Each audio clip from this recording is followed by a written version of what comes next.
If you have questions, maybe keep them a little bit later. It's very likely that CJ will cover the questions that you have. All right, I'll let you take over. Okay, sounds good. We're just going to start right off the bat with what you will see or what your options are when you're going to choose a campaign. I want everyone to ignore this and to ignore this for now, because we're just going to focus on sponsored products. Okay. So you will click into that and it's going to give you your option. Everybody has kind of an interesting formula when it comes to how they're going to name their campaign. Because I like to run my campaigns and not really ever end them, mainly because I enjoy collecting the data, and I can always pause an ad rather than actually just end an ad, and then unpause an ad to have it running again. And collect more data that way. I don't usually do the end date, but it's completely up to you as to what your strategy ends up being. So when I'm doing a campaign, sometimes I'll say something like Paranormal Misfits, 2020, because that's the year I started the ad. And sometimes if I have specific keywords that I'm targeting, when it comes to authors, or when it comes to categories, if I feel like it's necessary for me to differentiate between the two, then I will put it in there. So let's just name it. Let's say that I'm going to do, let's just do the Healer series, and I'll just put 2021. Because that's when I'm starting this particularly. That's the best way that I can figure things out when I started things. Everybody's different. I just make it real simple for myself. And if I'm going to just do something where I don't necessarily have an idea as far as like, I only want to focus on authors or I only want to focus on titles, if it's just a mixture of things, then I don't put anything else in the description. When it comes to daily budgets, I wouldn't do any more than $5 just as you're starting out, because what you're doing is you're creating a campaign that you can test. You're trying to collect data. And so trying to do that while worrying about how you're going to pay for the campaign, you shouldn't have to stress out about that. So anywhere from $3 to $5, unless you just want to get mad amounts of data right away, and you want to run an ad for a month and do, $20 a day, and you've got something that works for that, just so that you can get a lot of bids and a lot of clicks all at once. The more money you have in there, the more data you can collect just quickly, really. But if you're just interested in running this ad for $5 a day for the month and to just see what happens, then, and you're worried about money, that's perfectly fine. You can do that. What we have here is automatic targeting when it comes to keywords that you're going to enter into this ad. And with automatic targeting, basically Amazon is going to target keywords based on the product you decide to promote. So based on the book you're promoting, they're going to look at that and go, oh, okay, well, this falls under stress management. So we're going to come up with all of the keywords that we think work, and all of the authors and all of the books that work under that. And honestly, they don't come up with a ton. So you can do automatic targeting just as a baseline and a reference to see what happens. Some people like to do that. Others prefer to do manual targeting because it gives them more control over exactly what they're focused on and who is seeing their book and where the ad is being sent to, based on the authors and the titles and the keyword phrases or keywords that they're focusing on. Okay. So I like to do manual targeting. Then I can enter all the stuff that I've been researching and know that that money is being spent well. Campaign bidding strategy. This is a little interesting because with dynamic bids, basically what it's saying is that they're going to lower the bids when your ad is less likely to convert to a sale. So they can tell based on reader preferences when someone reads your ad and they actually click on it, they'll actually lower the bids down or try not to let you compete with that bid at all if they get this idea or feeling that the person who is clicking on it might not even buy your book, which I think is nice. And then there are other ways where, like dynamic bids up and down, they'll raise your bid up or they'll raise your bid down. I don't ever want to give Amazon an opportunity to raise my bid that I've already put in there. So I prefer the down only, but that's my opinion. You can switch things around. You can absolutely test things. And then there's fixed bids, where they use the exact bid regardless of whether you could get that bid for cheaper, which is why I like dynamic bids, because they will always allow you to go cheaper if you can buy that keyword for cheaper, basically. So I prefer this. You can monk around and try that, but I'd stick with this for now. Custom text, always do custom text. Don't do their standard text. You have an opportunity here with just a couple of sentences, very few characters, to really explain what the book is about, but mainly to give a teaser, like a fun little tagline. Or if it's a nonfiction book, what you're focusing on are pain points. Always remember that with nonfiction, most of the time you're trying to solve someone's problem. So in 1 to 2 sentences, how is this book going to solve this reader's problem? If it's fiction, then in 1 to 2 sentences, what is so compelling? What is the main conflict of the story? And then end it with a question. Are they going to save the day? Is he going to get the girl? Are they going to catch the spy or stop the world from ending? Whatever is so compelling, put that in there. Standard ads, you don't want them to give you a very general description of your book when Amazon doesn't know your book personally or what's in it. So custom text is the best way to go there. If you need help with custom text, then start talking to people within your niche. Ask a copy editor or a copywriter to take a look at what you're doing or to write it for you. Because you can get some really dynamite, 2 to 3 sentence text, custom text ads that will be really great for you, and it would not cost very much to do that. Over here, you're gonna choose what you want to focus on. I like to promote box sets, and I like to promote first in book series. If you have a series, I would promote the first book and focus on that. If you have promotions going on, then it would be good to run just a short campaign and focus on that book. If you have box sets, those are really fun because you get a lot of read through. It's less of them clicking on the next book and the next book and the next book. Instead, they just buy this one time and then they're going to read through the entire way. And that's really great because it helps with page reads. How many page reads are we getting? If you've just got one book, either way, that's completely fine. Just make sure that you're trying to optimize your ads. So let's do the Paranormal Misfits one. Yes, go ahead. Can I just interrupt you while you're going through? Can you go back up to the bid amount? Absolutely. So when we say put in $5, that's your budget. It doesn't keep it up, go up. Oh, up higher. Sorry. So the budget, the daily budget, when we say $5, it's just your budget. It doesn't mean that you're going to spend $5. And most of the cases, you're actually not going to spend that much.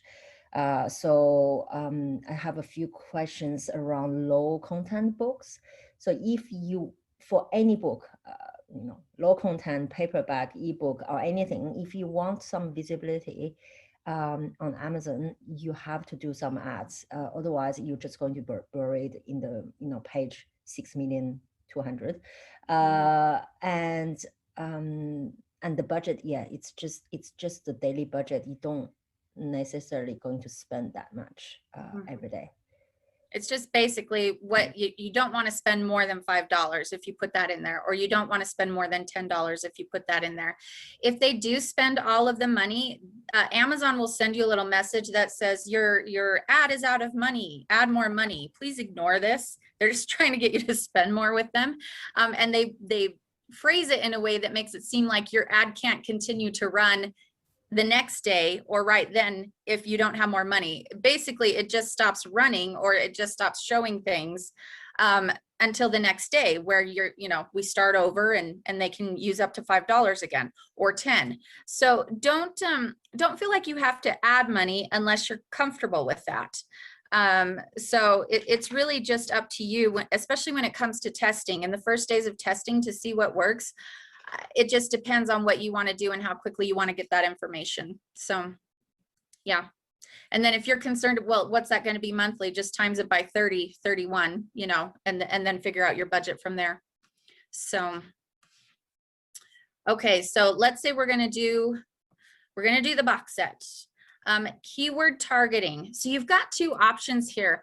I really enjoy doing keyword targeting for this ad, and then I like to do product targeting for the same book, if that makes sense. So with product targeting, what's happening is you're actually just taking the ASIN numbers, I don't even know if people say it, but you're just taking those numbers and you're putting them in here. You're just copying and pasting them. And so if you want to enter it, you just hit enter list, and you would add all of those ASIN information for those books. And basically what you're saying is, I want my book to show up on this book's page when people go to it. That way, when they see my ad and they see this book, maybe they'll want to buy my book instead. So people who do general searches under what I write, which is young adult romantic fantasy, if they were to type that in, a book came up, they clicked on it, but I'm targeting that specific book, then hopefully my ad would show up and they'd click on my book instead of that book. So that's how you're doing some important product targeting there. And we'll show you how to do that in a minute. I just kind of want to go over where everything is, what all of this means, so that you'll understand exactly what you need to put in here before we actually do like keyword research and where you can go to get that information. With the keyword, go ahead. I just want to go really clarify this, because we receive so many questions around that. So if you go scroll up, okay, where you can choose automatic campaign and manual campaign. So here, Beth, you see where it says targeting, automatic targeting and manual targeting. So that's where you select the manual targeting. Mm-hmm. Okay. Yeah, if this is selected, you won't see any of those options to enter keywords, and then you'll get frustrated like me when I was first starting to do this. I had the automatic thing right here all the time, like it seemed to be the default. I'd forget, I'd scroll down and I wouldn't see the place where I could put all of that keyword information, and I get so frustrated, and then I had to remember, oh yeah, I got to click manual and switch the form over so that I can see this. Okay, so with the keyword targeting, that's the actual words. So the product targeting is ASIN, okay?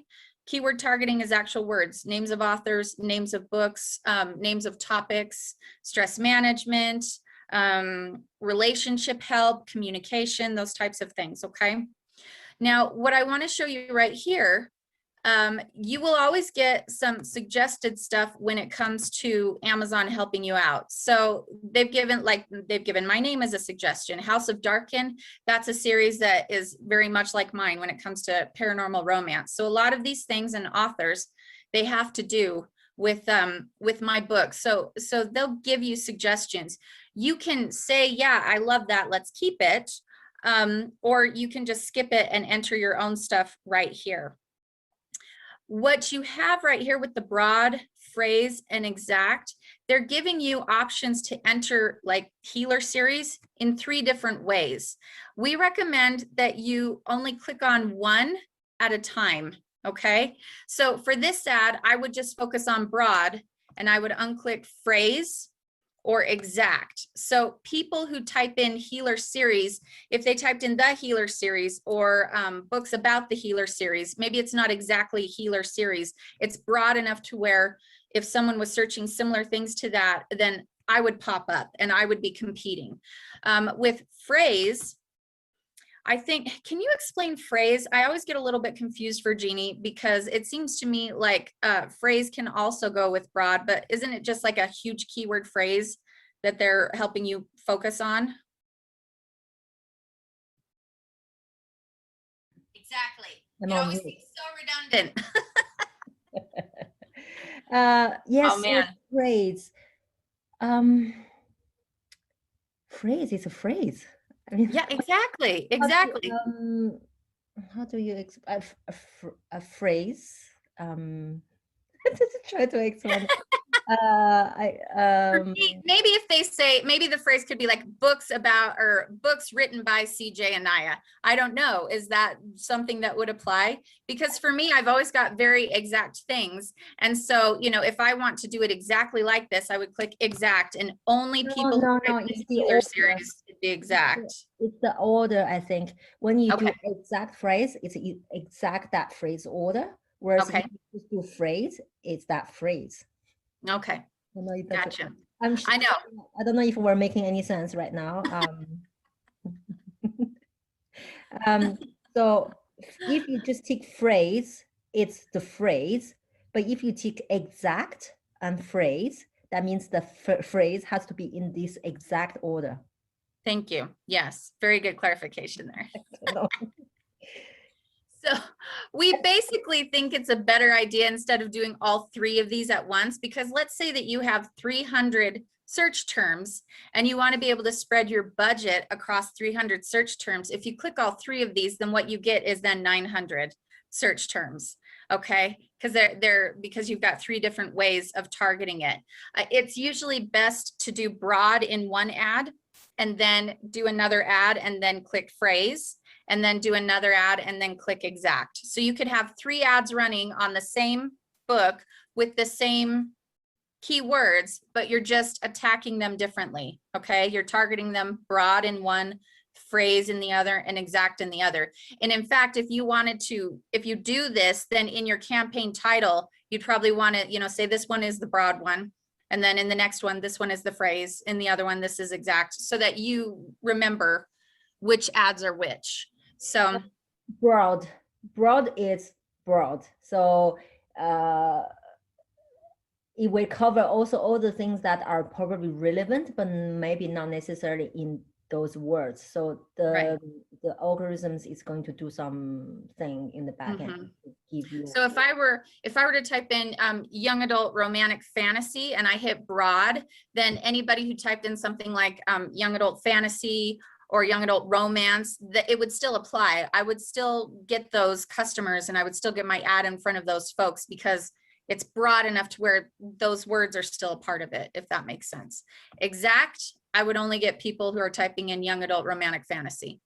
So if you do 3 separate ones, say one with broad, one with phrase, and one with exact, instead of doing 3 different campaign, I think it's better if you do ad groups within that same campaign. Otherwise, I found from my personal experience that I'm not getting enough data.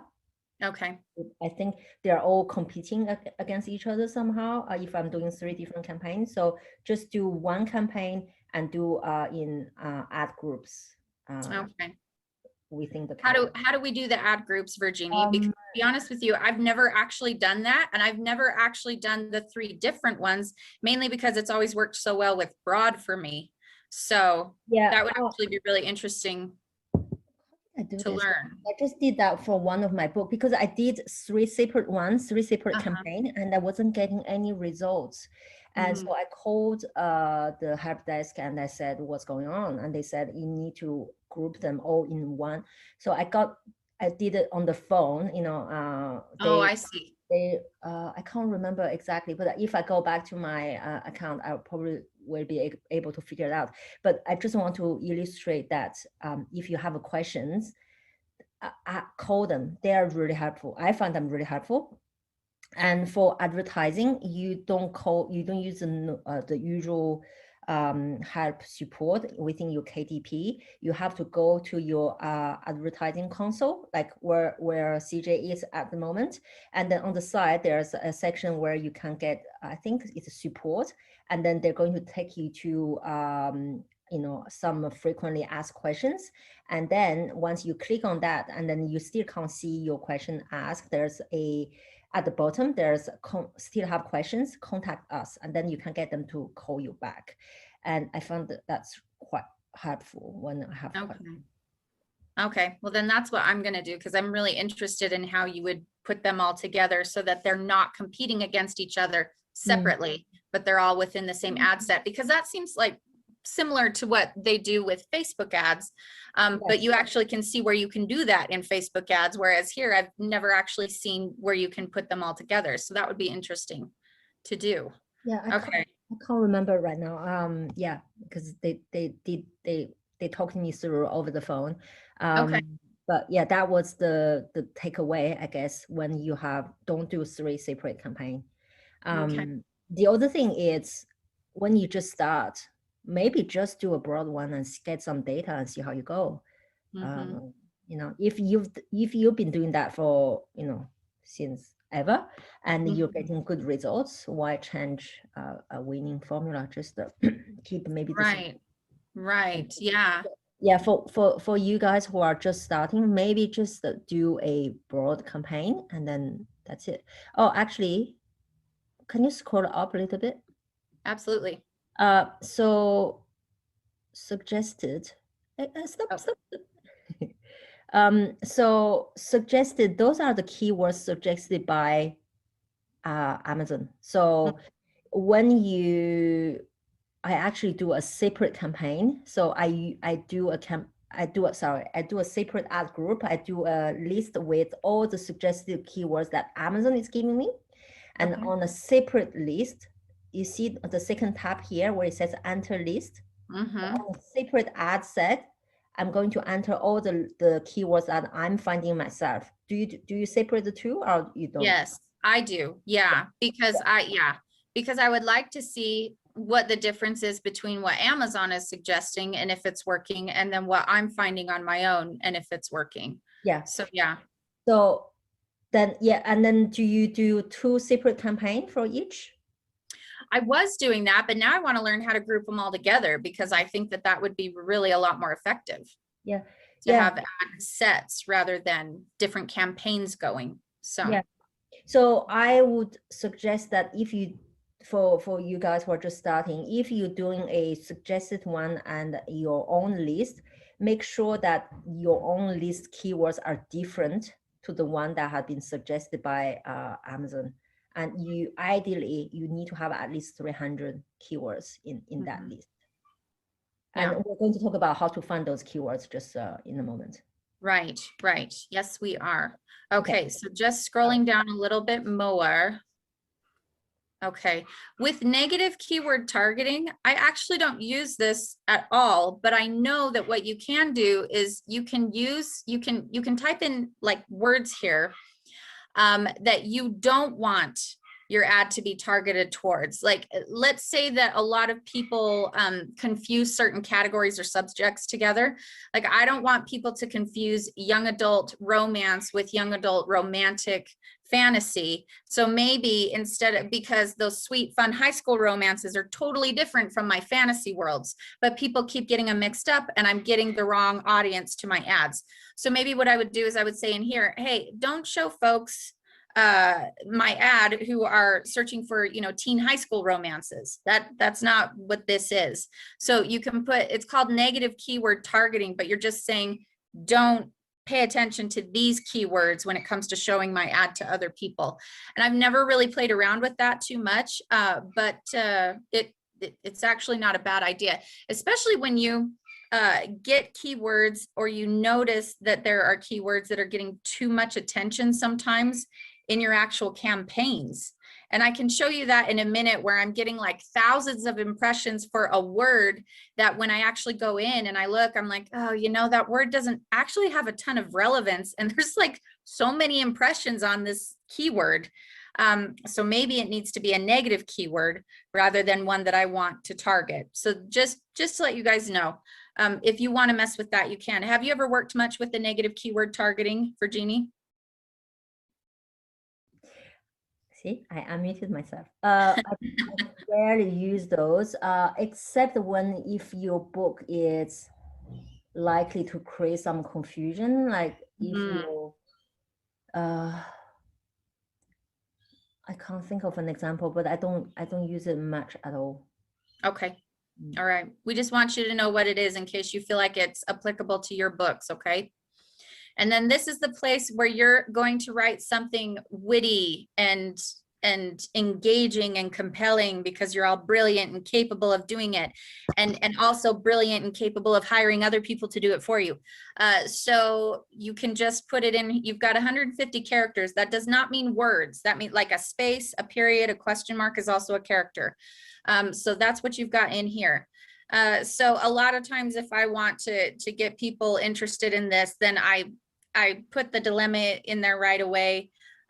Something about, you know, a prince assassin has to go kill his fated mate. Oh, that's interesting. Who wants to have to kill their significant other? No one, I don't think, unless you don't get along. Yeah, so you just put something really compelling in there, and then it'll populate here so that you can see what it's going to look like. And then you hit launch your campaign. And that's basically how you fill that stuff out. So do you yes. want to go to your Amazon console, the advertising console, just to show people how to, I guess, like what the dashboard looks like? Oh yeah, yeah, I can do that. Okay, so I think I would just click changes you made. We want to leave. We want to leave. So you see where those little bars here, where it says a support center, click on that. And then just, I don't know, click on sponsored products tab. And then click, scroll down. No, click on the first one, sponsored products. Okay. And then scroll down. Keep going, keep going, keep going, keep going. Oh, right here, the contact us. Here, need help, contact us, and click on that. And then you have so choose the category, and you have the choice between just, I don't know, sponsored products. And that it doesn't matter, just select anything, editing campaign. Oh. Yeah, whatever. And then you have the choice between sending an email or getting a phone call. Someone will call you back. So this is in the business hours in the US. So for those who are not in the US, you might need to check the time zone, but that's how you do that. Mm-hmm. This is how we stick to our motto of not settling for email. Remember last time we discussed this, do not settle for email. You want a person, you got to talk to someone. Yeah, talk to someone. And if that person that you talk to is not giving you a satisfactory answer, just call again. You know, change a little bit how can we help, change something else, and specify your topic, change to something else, and then get them to call you again. Right. The other thing I want to show you, you see on the top here, we said sponsored ads, KDP, United States. So some of you might have also a account for your physical products. That's where you need to change and select the right account. So we are talking about your books, so which is separate from your products. And the other thing is, if it's the first time, you need to sign up, sorry. If you've never done any ads on Amazon, you need to sign up to this page. And I'm pretty sure that you also, for each marketplace, you need to log in. Can you log in? You can't log in all from from the same dashboard, right? You have yeah, no, you can't. I don't think you can. Let me see here. I'm only for the moment have the United States. I need to set up a UK one. I think you can manage it right here. Like if I had more going, I think it would be under here, and then you can just kind of switch through. Okay, but in any case, if you do ads on, say, UK, for example, you will have to, if you've never done ads in the UK marketplace, you will have to sign up again first. You will not appear here automatically. Okay. All right. So. All righty. So let's take a look at just researching keywords. Okay. And I think I need to actually, can you see my KDP thing, or since I'm in a different Publisher Rocket screen? Can you see that? No. Okay. It seems like every time I go into a different software, then I have to reshare things.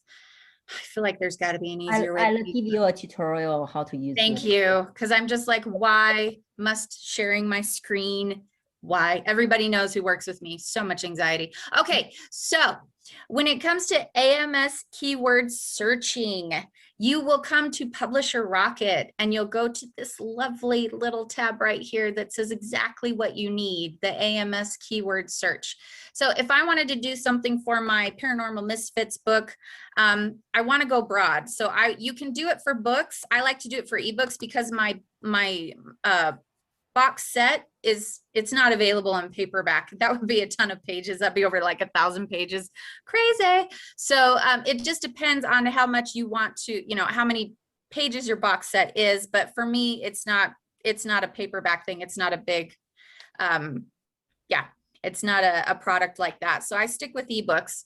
And so I would just type in, kind of the broader categories that I think that other authors and books might fall under that I want to target. So we'll just do teen and young adult romantic fantasy.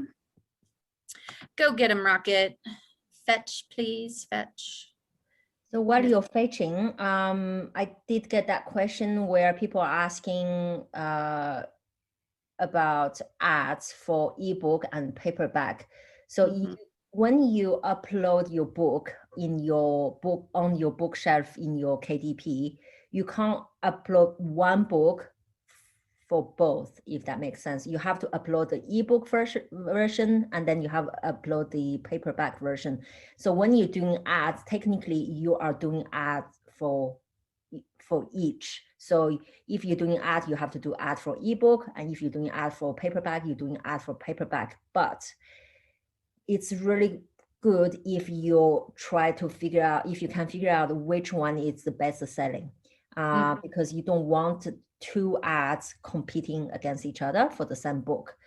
So yeah, and that's what you said, CJ. Your book seems to be performing better with ebooks. Ebooks, yeah. And for a lot of fantasy books or really any fiction book, usually what you'll find is that ebooks work better. Now, if you look at other countries, so ebooks in the United States, they sell better. Now, we've talked about cookbooks and how that's not going to work on audio, but just as an example, if you were trying to push a cookbook, you would probably want to push the paperback and not the ebook. And just because most people prefer to have the recipes in their hands, they're marking things, writing on things.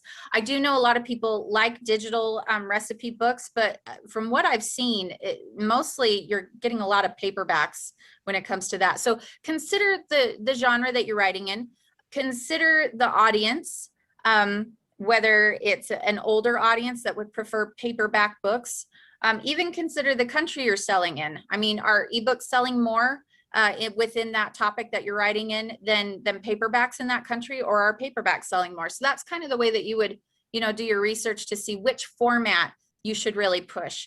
But at the end of the day, they're all linked together. Like if you go to my Paranormal Misfits Amazon page, not the box set, but just, one of the books, you'll see that you click on it and you've got the ebook option, the paperback option, and the audiobook option. So it's also going to be drawing it to all three of those formats as well. So if someone looks at it and they just get this idea, you know what, I'm in the mood for an audiobook, they can easily toggle over and just click on that as well.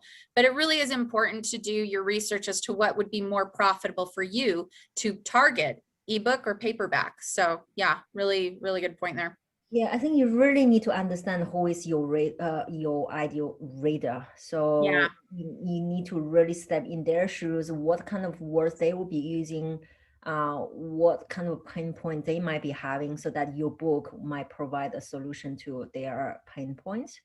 And also, like for ebooks, it could be some books that it's just too embarrassing to have to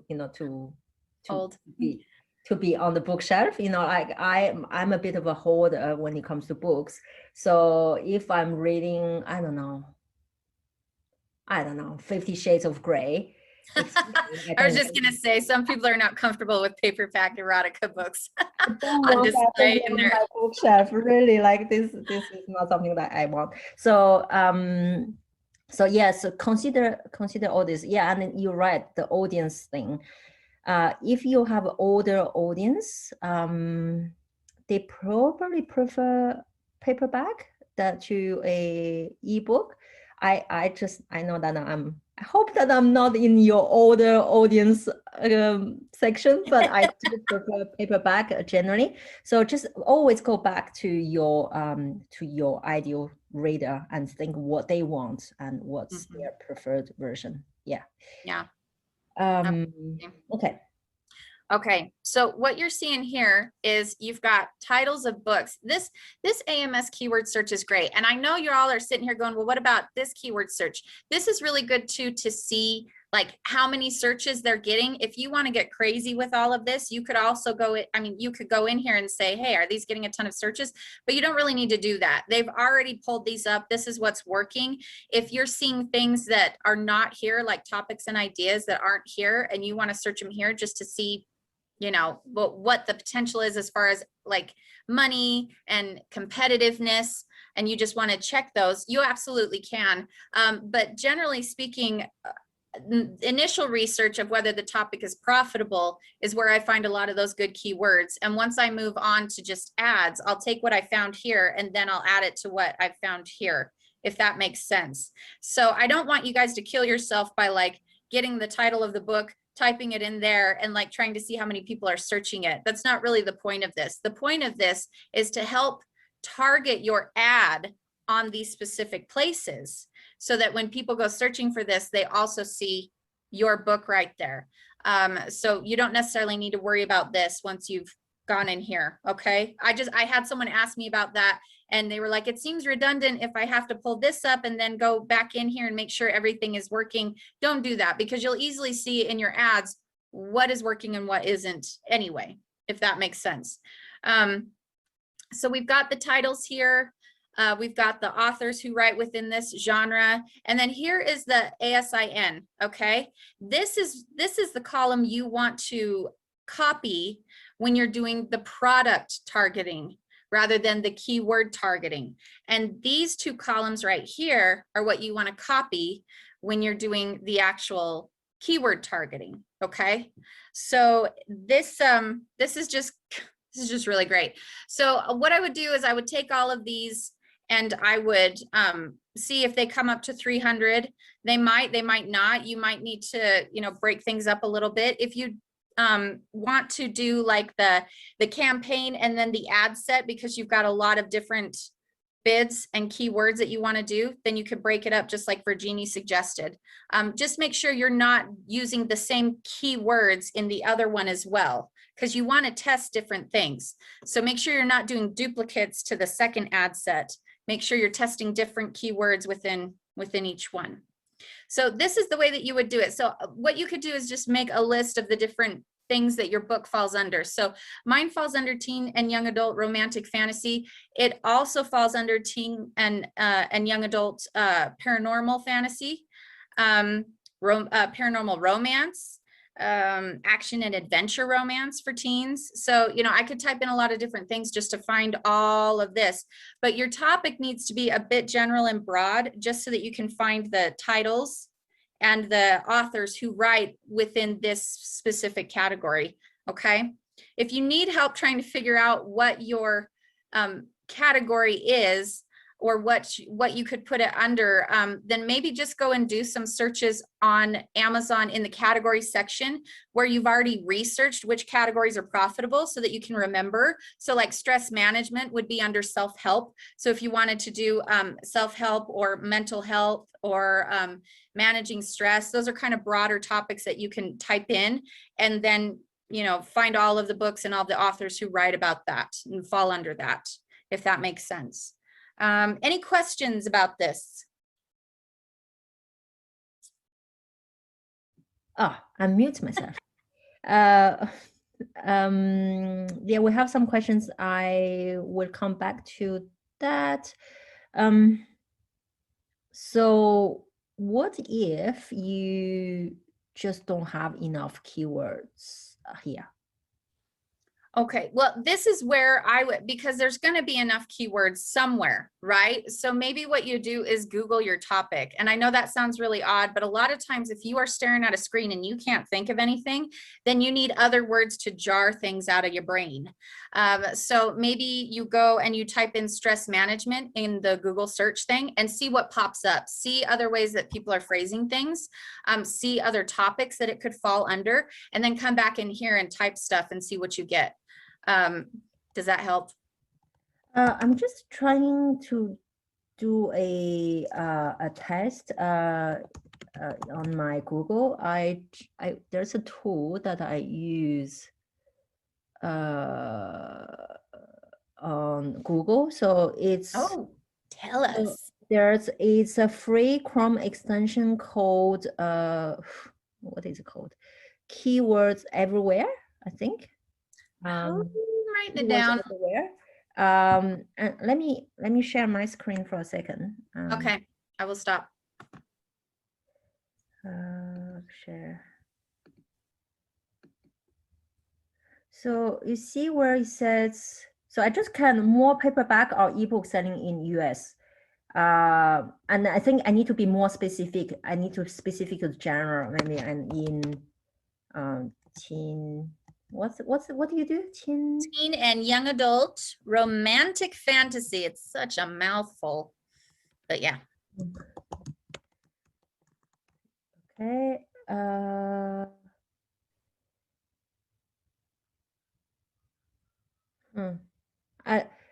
I mean, we'll have to maybe dig a little bit deeper, but see where it shows me some of the keywords that are coming up here.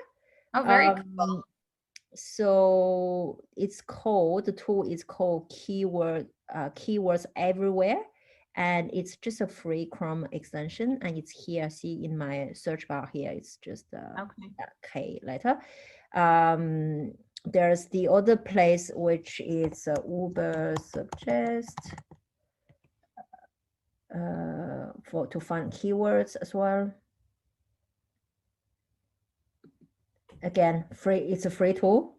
So if you're running out of keywords on the Publisher Rocket, for example, maybe those are some of the places you could go to get more keywords. Neil Patel. I like this dude. I like this dude too. I like him a lot. Yeah. Okay. All right. You know, just come. Okay. I like him. So those are two tools that you may possibly use. So I'll stop sharing and leave that to you. Hold on. Where do I stop? Stop share. Okay, you can take it. Okay. Alrighty, sounds good. Right now, what I wanted, because I've already shown you where you would just copy all of those things and just paste them into the place where we said enter. That's the easiest way to go. Unless you're taking a lot of time, like collating information and putting it in a spreadsheet, you can always upload that file, but I found the easiest way is to just copy and paste it into the ad that you're creating. Okay, that's the easiest way to do it. Do you want to share again your your screen and show them how you can actually download a file? Yes. Export file. Okay, so you can export this. I get like some wonky stuff happening when I do that because it exports it unless I manage to change it. Did I change it? Sorry. Documents. Okay, so I can totally save that. And then it's just a file that I can then turn around and upload, hopefully. I had to, sometimes with Publisher Rocket, it doesn't automatically like transfer into an Excel spreadsheet. So I had to let it know that that was the format that I wanted it to open it up in. Otherwise it did something really weird. And maybe that was just my computer and I was having some technical issues, but it took a little bit for me to say, hey, when I export these files from Publisher Rocket, they need to be in an Excel worksheet instead of in my notes. It kept putting it in my notes and I was annoyed. I didn't like it at all. That's strange. I never had that. Did that happen to you? No. Oh, it happened to me and I was so annoyed by that. I was like, why is this so dumb? This just, I should click and it should download and I should be able to open it. So it bothered me. Just letting it go. We know that. Can you open that Excel document that you just downloaded? Yes, I can. All righty, download. Okay, did it even go in? Oh, I put it in, I put it in documents, didn't I? Not downloads. Okay, what was it called again? Is it paranormal? No, it's not paranormal. The teen, it was a keyword research thing, and now I'm not Teen and remembering. young adults. Yes, you know what? I'm just gonna, oh, okay, here we go. I think I found it. I was like, God, I have so many things here. Okay, so Okay. here we go. So we got this, and then you just go in and copy. So for the product one, I would copy this. And for the keyword one, I would copy these two. And then just paste them into the ad. Yeah. So you copy also the authors? yeah, I like to target authors because sometimes it may be that, well, they have their books come up here, but sometimes people are just searching for the authors. They don't remember the books. So when they search for the authors, I kind of like to compete in that sense as well. So there are a few that are really good for me, like, oh, Holly Black is Sarah J. Maas. She's really good. Kira Cass. Anytime I have them in my ads, I usually get really good click-through rate and then people buying stuff. So I like to keep them in there. Okay. Yeah. And do you feel you need to go through that list of in column A in details, or you don't? I never do, mainly because I can pretty quickly assess as the ad is going whether something is going to be working or not based on how many impressions I'm getting, which I can show you in a minute. I wanted to show you guys an old ad that I have, but based on impressions that I'm getting, how many clicks I'm getting, and if I'm actually getting sales. So you can figure out pretty quickly if people who are clicking on this are finding this relevant to your book and going from clicking on this keyword to actually, or, you know, clicking on this book or going to this author and then seeing your ad and clicking on it and buying it. If they're clicking on it and not buying it, then it's probably, you know, The Sacred Night probably does not have as much to do with my book or isn't for that specific audience. Because you can get a lot of different things when it comes to teen and young adult romantic fantasy. And sometimes people are slipping books in there that just have nothing to do with teen and young adult romantic fantasy. They just decided to put it under that category to try to compete.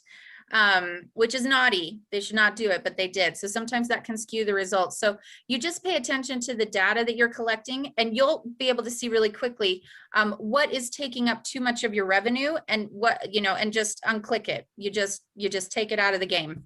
Yeah. And then you can figure that out. And that honestly saves you quite a bit of time having to go through and take a look at each book and see if it's relevant. That's nothing I would waste time on when you can quickly figure it out after you look at 2 weeks worth of data and just scroll through your bids and see which titles are working, which authors are working and which aren't. And then you just unclick. And I can show you that unless, do you have any more questions about spreadsheet or the keywords? Or and then what you do is you just copy the, you know, can you do it while I'm talking? Yes, absolutely. The 2 column copy. Yep. And then go back to your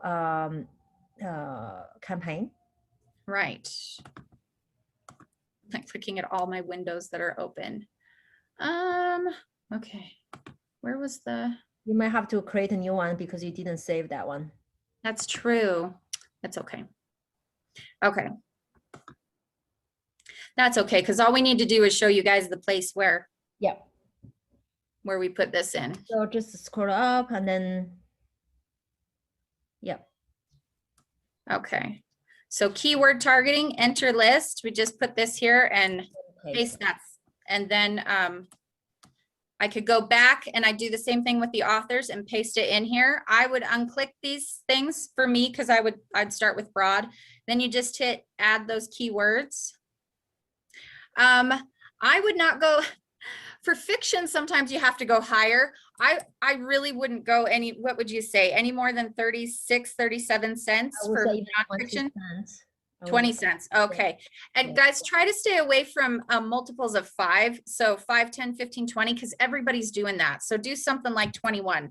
Okay. 21 cents. Okay, this, let me just point something out here. They don't like apostrophes, which I think is funny. They didn't like this because it looked spelled wrong and weird.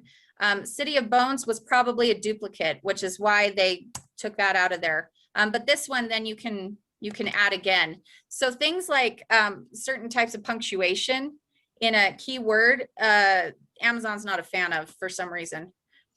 So what this does is this makes the entire thing 21 cents. There was a time there where you were having to add like keyword bids in. Oh, so time consuming. So I'm really glad they fixed this. So basically you just start out with a bid right across the top. Okay. And for nonfiction, it really does not have to be that expensive. For fiction, I find myself having to do higher stuff, but you just want to see what will work. Like, will people click on this, and can you compete with 21 cents for the Sacred Night or whatever it is you're doing? And what you do is you basically just let it go for 2 to 3 weeks, because you want it to be collecting information. And Amazon, I really wish they would fix this, because their advertising takes so long to update, which is why you're waiting, because it takes a good 2 weeks for it to even really show anything worthwhile. Whereas other advertising places like, Facebook or even Pinterest, doesn't Pinterest show when you're doing ads for Pinterest? Isn't it a little bit faster to get the information, Virginie? Yeah. Yeah. So you would think Amazon would fix their issues, you would think. So hopefully that will get a little bit faster. But once you get all of those keywords in there and you start with that base, then you just hit launch campaign, and it's boogie time. So, the next 2 to 3 weeks, you just kind of wait and just be patient, even though I know if you're like me, that it's killing you. You're thinking about it at like 2 a.m. in the morning. If you're thinking about it at 2 a.m. in the morning, call me. We will eat chocolate. But then I just go from there to, analyzing the data, which is something I also want to show you. So wait, just go back. Going back, yes. Scroll up a little bit. Okay. So this is your one ad set or one campaign with those keywords that you manually entered into that list. But if you go up, so in a separate campaign or ad group, you need to select product targeting.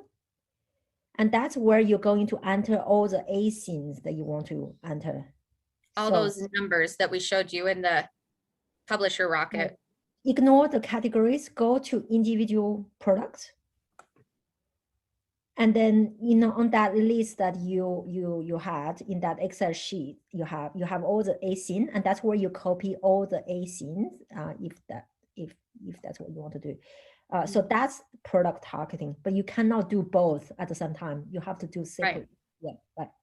Okay, so I think that explains. Yeah, Laura, CJ doesn't do auto campaign. I sometimes do, and sometimes don't. If you do an auto campaign, you're just trying to gather some data. I find mixed results. Sometimes I get nothing, and sometimes I do get some good keywords, or sometimes I even got good ASINs that from competitors that I could target. So it depends a little bit on your genre, on your book topic. So it's really easy. None of this, you don't need to do any of this. You just select auto campaign, go back up. Right here. And then set your bids, and then that's it. You're just going to let it run and see what kind of result you're gathering. And that's where I think, CJ, maybe you can show what it looks like once you start gathering some data. No, not the auto campaign. Oh, you want me to show you the campaign? Okay. So pay no attention. Okay, so I want to show you part of the reason why this was an ad set up by an agency that I found to be abysmal. So when I went in and started looking at what they were doing, I was trying to get them to explain stuff to me, and it just didn't seem to be working, especially when I considered that I'd made $85 in sales, and then through, you know, this was like when I had one book out, which was great, but I wasn't breaking even, and that was a bummer. So, you know, I wanted to understand and figure out why. This ad is no longer going anymore. I paused it a long time ago, but I wish that I actually would have stuck it out and just applied to these bids what I know now, basically. So these are the keywords. If I can drag, there we go. So you can kind of drag things over and see, and you'll see that these are all broad. It's telling you, is it broad, exact, and it'll let you know. When you pause it, it tells you it's paused because the entire campaign is paused. But if you actually just wanted to go in and pause a keyword because it's not working, you just hit either enable or disable right here, okay? And when it's blue, it's being shown and delivered. And when it's not blue, when you click on it, and there we go, and it's not, then it's not being shown, okay? So what I want to show you right here is impressions. This is the amount of times that people actually see your ad. That doesn't mean they've clicked on it. So you're not paying for impressions, you're paying for clicks. You are bidding for clicks. So for this particular keyword that they had just done a bunch of keywords that didn't seem very targeted, but I guess they were just trying to collect data. And I know that some agencies do that, but they didn't seem to understand young adult fantasy stuff, so it wasn't working, but it gave me some good ideas and some good practice. So right here, what you're going to find is that most people are bidding between, and it'll show you right here, 42 cents to 98 cents. So they're suggesting you bid 49 cents. And you'll just see that information on each keyword. It gives you a very nice idea of what most people are bidding and what their suggested bid is for that particular keyword. So they're suggesting 49 cents. If I really wanted to compete with that, because they're suggesting 49 cents probably to everybody, I would maybe go like 11 cents higher, just a little bit, and try that. And again, stay away from 50, 55, 60, 65, you know, do 67, 63, those types of things. And then you can just type what you really want and change it up a little bit. So with these impressions, out of, you know, the million impressions that were happening, 182,000 went to the bulk of this one, which I guess is okay if I'm making some money. But what I was finding was that I really wasn't making any money. So there were no orders placed. I was only making $2.99 with Kindle reads. So there were only 693 pages read, which equated to that much money. And before that, before we really even I think it was about a year ago, was it 6 months ago? They finally let you know how many Kindle page reads you were getting. Before that, you just had to kind of guess as to how much that was actually going to give you, guesstimate to see how much you'd actually made. And now you know exactly what you made. You know exactly if you've made any sales. So based on how much you've spent, you know, in regards to how much you've made right here and how much you've made right here, you can tell pretty quickly over the course of 3 or 4 weeks whether that keyword is even working for you. And I think we can all agree that it just wasn't.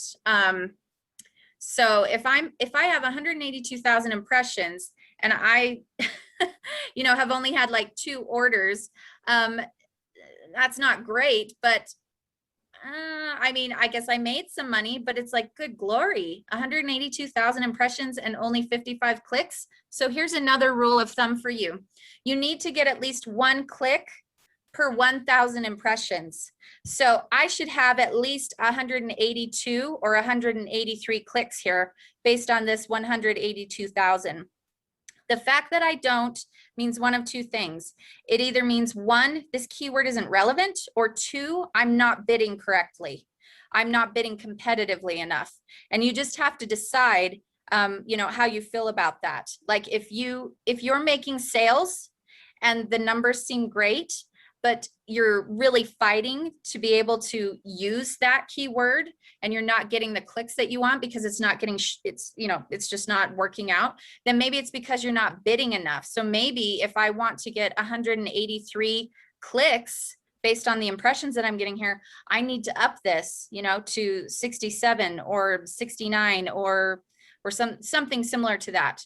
But based on the fact that their recommendation was 49 and I'm already fairly up here, what I would assume is that give just is not relevant, and I'd stop it. I'd just stop it because I think I'm bidding enough.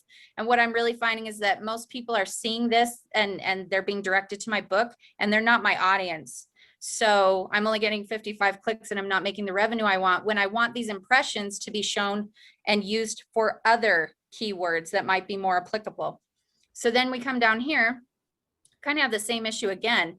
They're suggesting $1.05. So maybe the problem is I'm bidding too low. Maybe I need to bid like $1.07 or $1.17 if I'm willing to, because what I'm seeing here is that I've got 36,000 impressions and I really should have like 36, 37 and above clicks, but I don't have those. So, either I'm not bidding enough or this keyword isn't relevant, and it looks like I'm not bidding enough. So I might try it again if I'm actually willing to pay that much for a keyword. And then you scroll over here and you see that I haven't made anything. So I've spent $6.99 and gotten nothing. Womp womp. So that's kind of the way that you can decide whether a keyword is working for you, whether you need to up your bid or not. And if it's not, then just click it, disable, make it so that nobody can see it anymore. It's not working. And then those impressions can get spread out across to all of your other keywords. So you can figure out what is relevant and what is working. So we'll come down here. So here's one that's 17,000. Great, but I've only got 11 clicks. I'd rather have like 17, 18 and above. Maybe I'm not bidding enough. So it is just 1 cent more, but maybe I need to bid like 77 cents. Maybe that would make a difference. But let's scroll over here. I did make one sale, so I made $9.99 right there for the box set.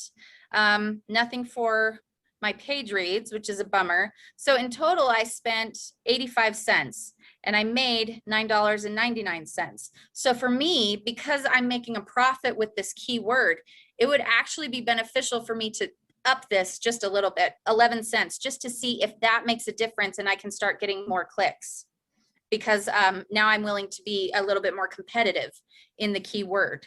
So that's kind of the formula that you would take with this.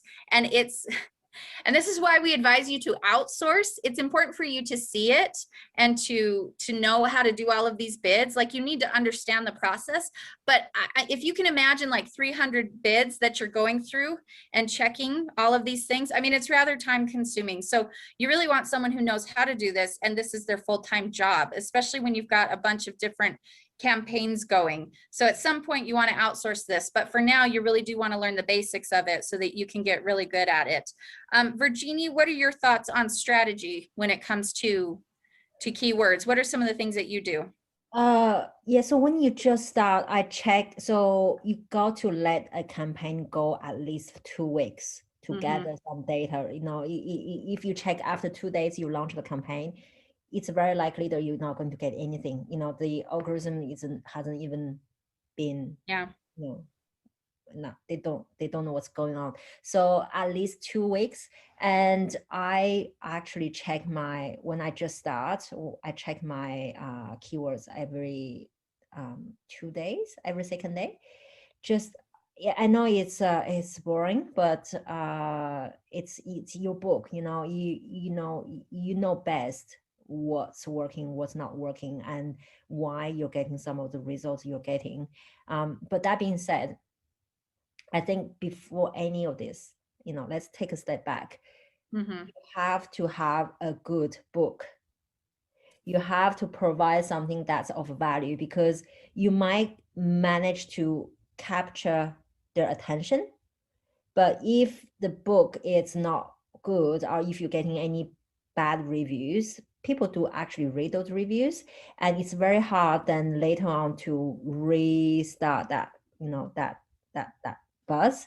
So you got to provide a good book? What difference are you making? What values are you adding? This is really the starting point. Christine is asking how many reviews do you have in place prior to starting campaigns? I start straight away. I don't. What do you do, CJ? Do you? I have a review team that I've built. So I've got about, anywhere from 50 to 100 people at any given time ready to read a book and review it for me. So, I usually send those out a couple weeks before it's time to launch.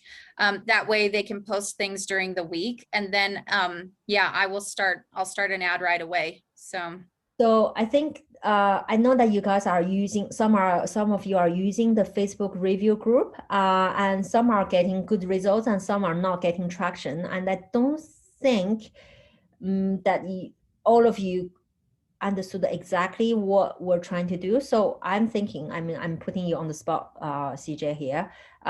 Could we do a session next week on getting reviews and when you should put your book in that Facebook group? Because the whole intention is that you put that book in there when you're doing the KTP Select free promo day. So then whoever is going to get your book, they can get it for free, but their review will still count as towards a verified review. So could we do that next week? Absolutely. Yeah. Okay. So guys, here you go. I thought she cannot say no because I put her on. But I miss you every day. So of course I'm going to be here. You can't keep me away. So yeah, I will be here next week for sure. Yeah, awesome. So another thing that I just want to clarify, Kate and Patty. No, you can have a keyword campaign and a product campaign at the same time. You just cannot create them at the same time. You have to create the keyword set first and then go to do the product. You know how it has two different tabs, so you have to do them one after another, but you can absolutely have two campaigns at the same time. Okay. All right. I'm just okay. Is it everything you have? Then before I go back to yep, that's unless I mean, do you want me to stop sharing the screen, or do people have questions about this particularly, or? Yes, there's a question about the 300. What if there are more than 300 ASINs? You just take the top 300? No. When I say 300, it's a minimum. It's not a maximum. I think this is a difference with products advertising. So it's a 300 minimum of 300 keywords minimum. And I think someone asked at one point whether if it's a 300 for what was it, Amazon suggested keywords and 300 for your own keyword list. Those two lists need to be different. I don't really check how many keywords are for the AMS suggested keywords, because I just chuck in whatever is coming up from a publisher rocket. But for my own keywords that I'm finding, I need to find 300 that are at least 300 or 250 that are different to the one that have been suggested by AMS.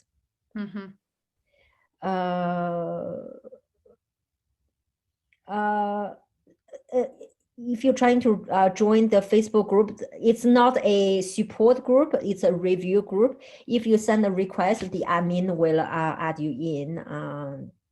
They should get to that. So then, okay, all right. So do LCB, so low content books, get free days also? I don't know. No, they don't, because it's paperback. The KTP Select program is only for ebooks. Okay. Where is this report? Louise, which report? The keyword report? You just, if that's so, you just download it from Publisher Rocket once you've you just export what the search results are. Just export the search results. Yeah. Uh, outsourcing. So yes, once you get you really start to understand how this works, then you can start looking for AMS ad specialist. You can go on Upwork. It's hard to find a good person. Yeah, so Which is why you need to understand this, because if you don't know whether they understand it and have no way of knowing, then you may get horrible results and you don't understand why, because you need to be able to go in here and take a look at what they're doing and you know, every once in a while say, oh, okay, that looks great. They seem to, you know, get how to read the data and you know, how to, you know, decide whether something's working or not. So you need to understand this process so that you can make sure that the people you hire understand this process. Otherwise, you're going to be lost in spending a lot of money on people who don't, and that is frustrating. And when you get frustrated, you tend to give up. I do anyway. So, you know, we don't want roadblocks being hit. We want you guys to move forward and continue to build your business. So just recognize that you need to understand all of the aspects of that business so that you can make sure those you're outsourcing to are doing a good job. Okay. Laura is asking, in the recordings of the weekly calls, is it possible to show the topic as well as the date, please? Yes, I'm going to take this. I'm going to take control of this because I'm not happy with the way how it's been posted so far. So yeah, Laura, I'll get that done. Is it okay from this week? Because if I have to go back to everything, it's just going to take me forever. What was her ratio again to clicks? So 1 click per 1,000 impression. Yep, 1 click per 1,000. So look at this number, and if this number is not bigger than the numbers in front of the comma, that's not great. You want it to be equal to or greater than this number right here. Okay. What price do you use for fiction, Sarah? CJ, do you want to talk about price? What press do I use for? No, price. Do you mean price? Okay, so it's changed quite a bit. Just know, everybody, that $1.99 for whatever reason, psychologically, nobody buys a book for $1.99. Some people do, but we don't. I'm not really sure what the psychological problem is, but it's very well known in all publishing worlds, author worlds. $1.99 is dead, so don't do it. 99 cents is fine for promotions. For fiction books, it used to be $2.99, $3.99 for ebooks. Now it's getting more competitive, and we're finally starting to be able to do like $4.99 and $5.99 for a full-length fiction book. For nonfiction, I have found that when it comes to like 30,000 word books, you can actually charge more. And here's the thing, you've got to find that balance between perceived value, because a lot of people value things more when they're a little bit more expensive. Okay, so if your book is like $6.99, then people are like, oh, okay, well, you know, this is valuable, as opposed to just giving away things for free or charging $2.99. I would also recommend that you look at the topic that you are publishing under, the categories, your competitors, and take a look at what the average pricing is for your competitors. And you'll have a fairly good idea of what you should be pricing your ebook as well as your paperback. I do not believe we have control over audiobook. I'm pretty sure that Amazon sets those prices for audiobook, which is odd. You do. I think you do. It depends on the length, I think. Okay. There's a chart in ACX that tells you the recommended price depending on the length of the book. So, but this is off topic. So, yeah. When I bid, they said minimum suggested bid was 75 cents. I wouldn't allow me to bid lower. Can they do that? Do you have that? And I know that I can change. Yeah, you can change it to like, I can, are you saying that this is the minimum? So this would be like the minimum bid, 61 cents. Yeah. See, they're collecting data right here. And they're saying that most people who are winning this bid are bidding between 61 cents and $1.35. If you want to go under, and it's obviously it's going to be based on your book and the keywords that you have. But if this were your keyword and you were like, I don't want to bid 61 cents, I'm just going to try 37. I mean, you should be able to do that. You just type it in. okay? And then hit enter, and it you should be able to do underneath. These are just bid ranges of what most people are bidding who are competing for this. And then the suggested bid by Amazon is right here to make you competitive. But it's completely up to you. And you just adjust based on what you're seeing here in the data, based on whether you're making sales with your page reads and just actual orders, how much you're spending right here, cost per click, how much you're spending per click on these bids, okay? And then of course, you know, this is an awful impressions to clicks ratio. This needs to be 19 or 20 clicks right here or above for this to be doing well as a keyword. So I would need to like address, you know, do I need to bid more, or is this just not relevant? So yeah, that's how you figure it out. Yeah, and then John is asking why the 21 cents. It's just an example. Just don't bid for say 25 or 30. That don't bid with ending with a 5 or 0 ending, because you want to, because that's what everyone is doing. So you want to put the last number, you want to make it odd number, like 1, 3, 7, something like that. Yeah. I mean, you can do even numbers too, just as long as it's not 0. Yeah. You don't want it to be 0, and you don't want it to be 5 as the end. Anything else is fine. How long do you keep the ad campaign for? So, I mean, I let you answer, CJ.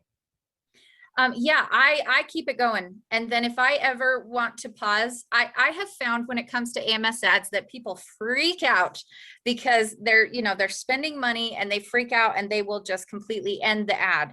It's a horrible thing to do because then you just wasted all of this amazing data when you could still, do some more data. All you got to do is pause the ad. So I never have an end date for any of these ads ever. If I'm concerned about budget and what I'm spending and I need some time to evaluate why an ad isn't working and why I'm spending more than I should, I will simply pause it so that it's not in the game and it's not wasting money as I try to figure out what's going on with the bids and why things aren't working. Am I spending am I getting 182,000 impressions here with only 55 clicks, and so wasting time with this keyword? Okay, let's pause it so that we can kind of spread those impressions out and see what happens from there. Am I spending too much money on this keyword and it's getting me nothing? Let's pause it and do that. So if I were to end the ad, then that means that sure, I could look at all of this data and it would be great, but then I'd have to create a whole new ad just to input these keywords that I think might be working, when it's just better to go in and fix it and then resume again, if that makes sense. And then it's always really good to just pause your ads, because there may come a time at some point when you want to run them again. But if you ended it, you don't get to run it again. It's just better to pause it. So yeah, that's why I do it. Yeah, I do the same. I never close campaign. I'll just pause. And then I think Louise was asking, how often do you check? I check every second day, especially at the beginning when I don't know anything. So I just want to have really good understanding what are my best keywords, and just keep things in check, so that things are not going suddenly $100 later I have 2 sales, and you don't want that. Can you please quickly explain the reports on KDP ads reports? What do you mean, Joe? Oh, do you mean in KDP where they talk about how much you've sold in the report section in your KDP dashboard? Yeah, maybe. So I got to be honest, it's hard to read. It's not very user friendly. And I don't know.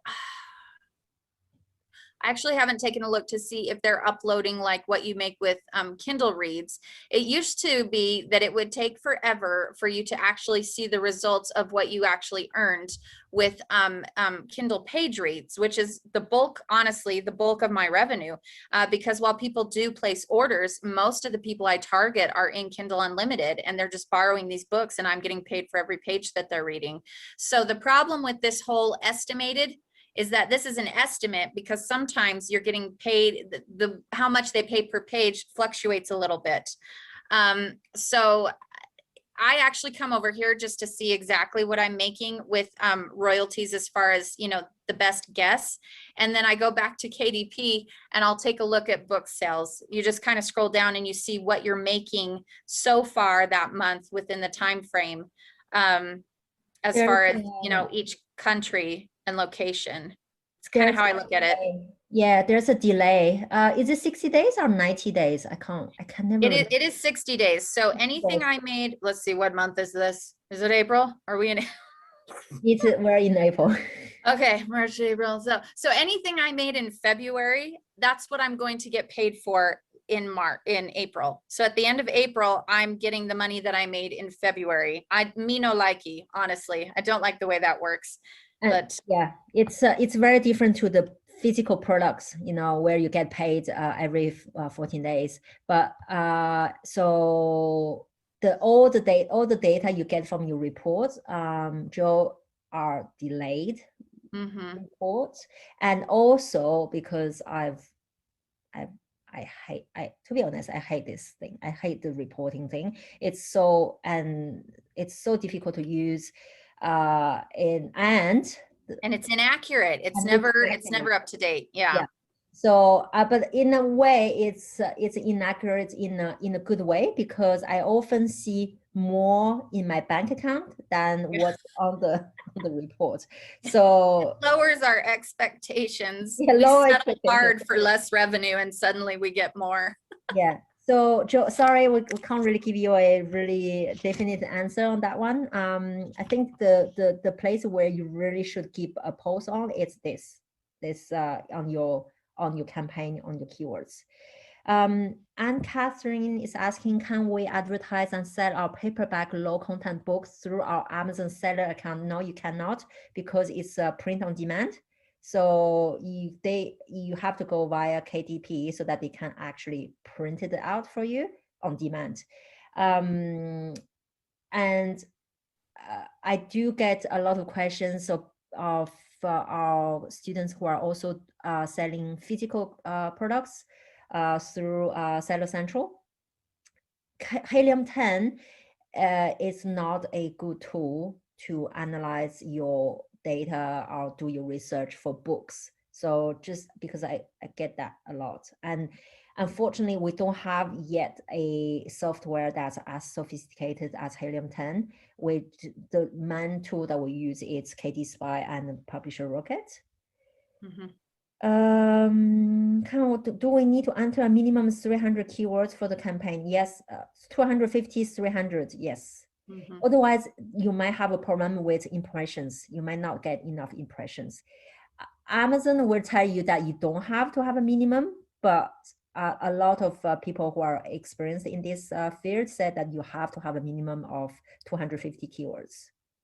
And again, at the end of the day, you know, we don't have a exact answer to all those questions. So we might just have to test. You might try with a lower amount of keywords and see how you go. But from a lot of people who are doing this for many, many years, they said that you need to have a 250 keywords minimum to get impressions. If you're not getting enough impressions, that might be one of the reasons. What is your best or suggested good ACoS percentage? Alice, what do you reckon? I think anything for me, anything under 30%, it's good. Agreed. It was really hard to figure out before they put in the estimated page royalties. Sometimes I had to just completely ignore it because I wasn't sure what I was making with the page royalties. But now that they have that in there, yeah, I would say exactly what you just said. And Catherine, I'm not sure. What's the question? Well, guess when you put Louise, when you say what CJ is currently explaining, because it has been maybe 5 minutes that she explained this. I don't know what you're referring to. Sorry. I talk fast. I'm so sorry. Yeah. Deepika, how do you do ad groups, please? I'm so sorry. I can't remember how I did it, but it's really, really not that hard.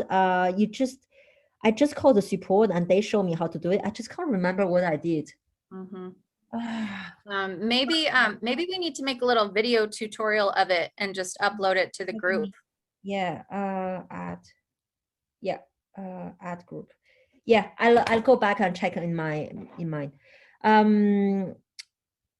When it comes to the time to outsource the KTP campaign and managing email list, how much budget do we need to pay a VA roughly? So managing email list, that's a separate issue to managing your KTP campaign, Pauline. How much budget do we need to pay a VA? That's really going to depend on the VA and where they live and what their costs are from country to country. I like to see it not so much how much budget, but how much of return on investment they can bring it back to me. So if for every dollar spent, they can bring me like $2, then I have no limit to any budget. I will spend as much as I can because that's really high ROI. But when you just start, I don't know, maybe it really depends on where they're based. So, and people who know what they're doing in the AMS ads space tend to be more expensive. They tend to be more based in the US or in Europe, and you will have to pay them more. But you can find some people who are really good in India or Pakistan or Philippines, and you pay them much less. So you have to try, and I would give them maybe on a monthly try, because in a month you can start gathering some data and see some results. So if you don't see any results and no data or anything, it's then gone. Right. Yeah, find someone else. Outsourcing groups for creating bid campaigns. I don't know of any outsourcing groups. There are services who are doing AMS ads for you, but it's like for when you're selling physical products. There's also some software. I try to use them. It's not pretty. I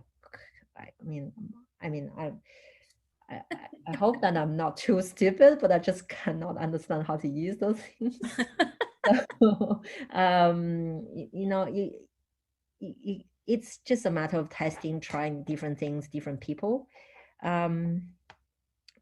John, I cannot give you the topic ahead of time just because it's a bit of a planning nightmare, and I also want to be able to do the weekly calls topics depending on the type of question we're getting. So if we're getting a lot of questions around AMS ads, that's the kind of topic I think we should be doing. If we're getting, I know that we're getting a fair bit of questions around reviews, and that's why I just decided that we're going to do that next week. So I don't want to have a fixed schedule and not addressing some of the more pressing questions, I guess.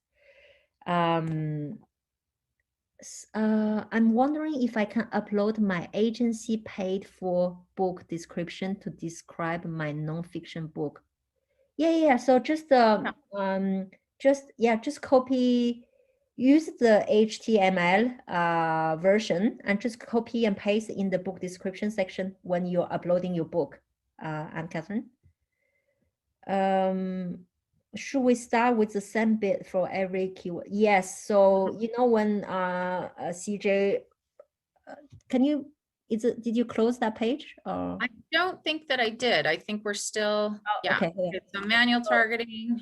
Yep. So once you enter the keywords, once you enter the keywords, what will happen is something will pop up and it'll say, do you want to apply this bid to all of these? And so, or, you'll see the default bid here. You can adjust. And so it will apply it to all of them. That's what you need to start out with, because once it gets all of that data, then what it's going to come in here, it's going to come in here and it's going to go, okay, we've figured out where you should be bidding. And so like if you're everything across the board is 31 cents, and this is what you're finding is that you really should be bidding between 42 cents and 98 cents, then you can adjust. But it's always best to start with a universal bid like price. And that way you can adjust accordingly based on what you're doing. Because if you sit there and go, well, I'd better, you know, bid $1 just in case, what you may find is that you only have to bid like 20 cents here and you wasted all that money, dang it. Because they're going to spend it if you're being that competitive. They will continue, you know. So, and hopefully you clicked the thing that said, you know, that the bids will be lower if they can be, that Amazon will try to make those lower if you can win them lower. But for the most part, you're just going to be looking at this data and adjusting according to what is being recommended here. Okay, guys?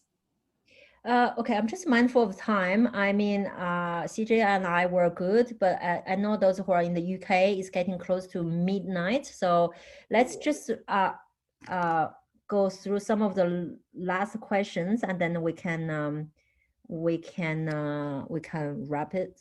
So where am I? I lost track. Does it matter which order the keywords are in?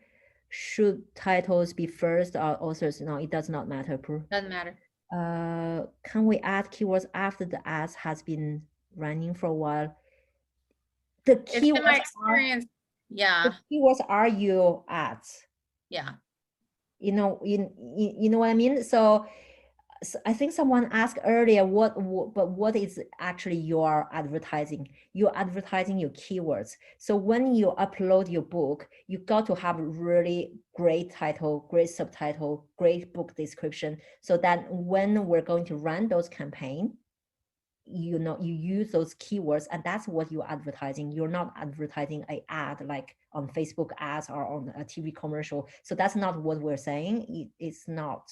That's not advertising. What you're doing is you're really doing you're advertising the keywords, so that you have those keywords in place, so that when people are searching for those keywords, they're going to see your book coming up. Are we able to, we're not able to add more keywords to this specific ad set once it's running, can we? No. Okay, I didn't think so. No, you can't. Once it's set, it's set. So, but then you can remove, you can, like just what you're doing right now. Right. You can go in and remove, but you can't add new ones in. No, you can't. How many campaigns do you run at the same time? Well, that's what we're trying to say. So CJ has been doing a manual campaign for the keywords and a separate one for products targeting. And my experience is, if you do that, it might be a little bit redundant. So instead of doing that, I would just do one manual campaign per book. And within that manual campaign, I have sub ad group that I cannot remember how to create. I'm going. This is going to bugging me for the rest of the day. So as soon as we finish here, I'm going to go and look at it, and then do a little tutorial or something, and post in the resources section. Okay. So cost per click means how many times your actual book is clicked on relative to that particular word. I have never really understood this fully. That's exactly what it is. So say if you're doing a parenting books for to manage, I don't know, toddlers anger, you know, anger management for toddlers, and those are the keywords in your campaign. Every time when someone click on your book, that's cost per click. So not every time when someone see your book, but every time someone click on your book, that's what you're paying. That's when you're paying. Beth, I don't know which answer you're referring to. Louise, what is currently on CJ's screen? What buttons? Oh dear, it's hold on, let me see. I don't know what it is about it. Louise, let me know what's currently on CJ's screen that is not that you're asking. John, oh yes, no, that's what I said to Laura. From now on, every time we have a recording, I'm going to tell the tech team what the date as well as the topic of the recording. So this way it's easier for you to find what agency are we using. For ads, we don't use any. We have you know, we have in-house people doing ads for our for some of our members or for our own books, but we don't use any agency per se.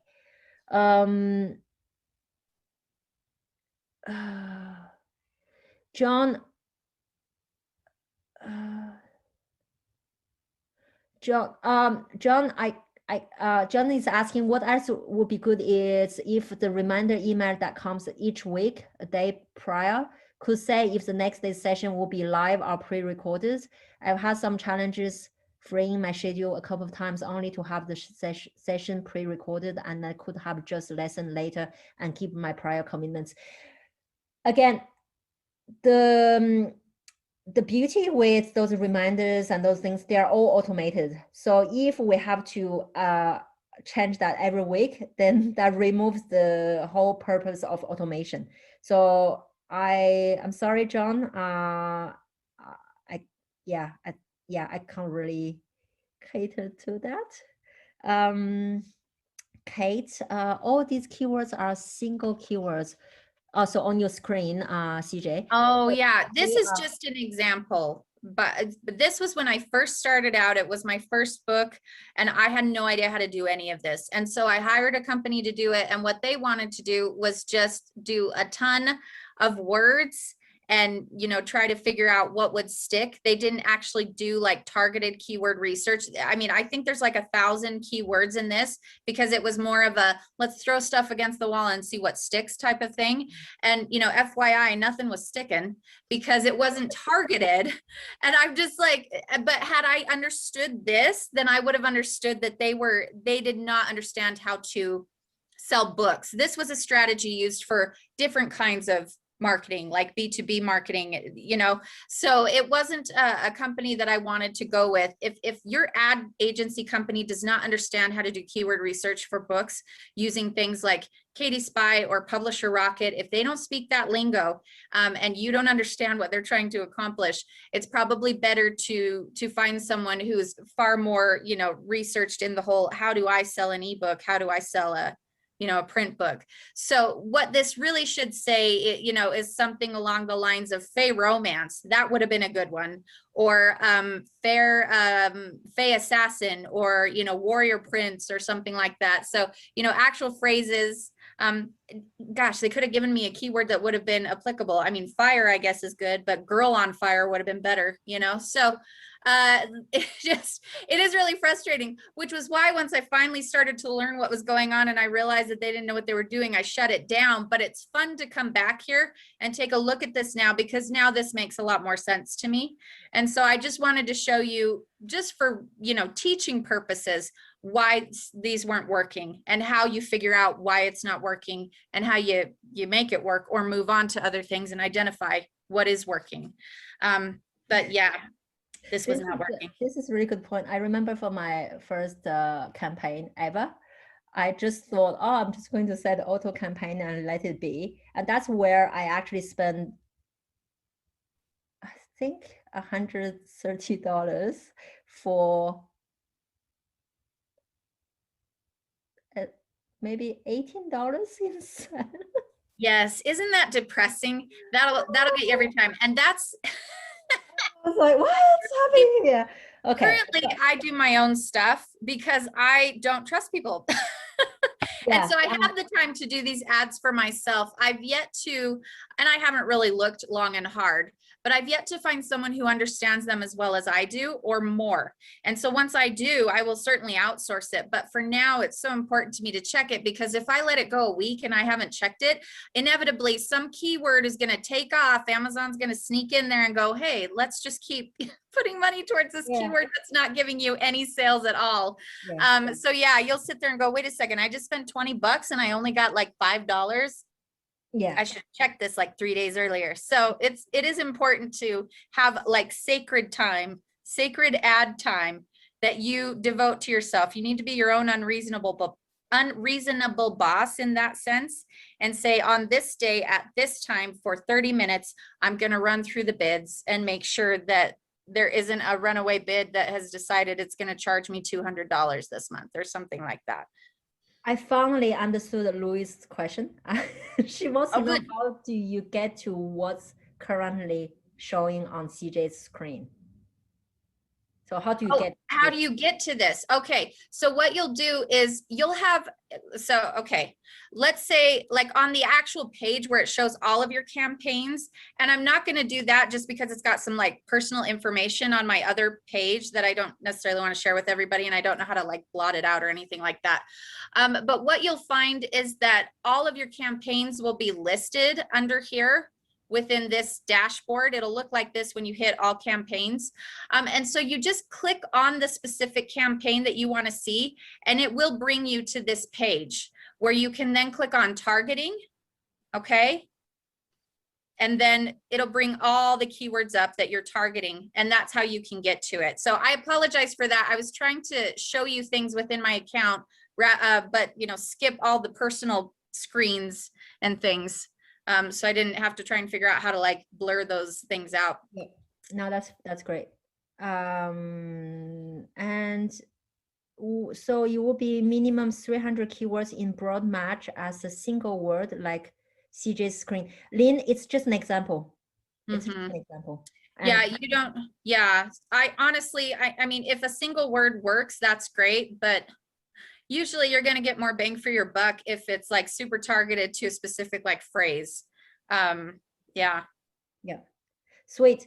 All right, guys, thank you so much for staying late. For those who are in the UK, I know it's getting really, really late. And I mean, you know me, I cannot finish anything on time, as per usual. And the CJ is not a good influence on me. No, we'll talk forever. Oh, blame her. It's all her fault. So awesome, everyone. It was great to see you all. So we'll do I'll save the recording with the date and the topic, so this way if you in the future you can just go browse the topic and watch the one that's relevant to you, and then next week we'll do a session on reviews, all things reviews, how to add the review link in your book, which is a bit ugly, annoying, and then how to use our review group to get some traction for you to get reviews. All right, thank you, everyone. And thank you. All right, all good. I've cleared all the questions. Have a great week ahead. Have a great weekend. And CJ, I will be talking to you in probably 2 seconds. You're never ready. Sounds good. All right. Thanks, everyone. Bye for now. Bye. Bye.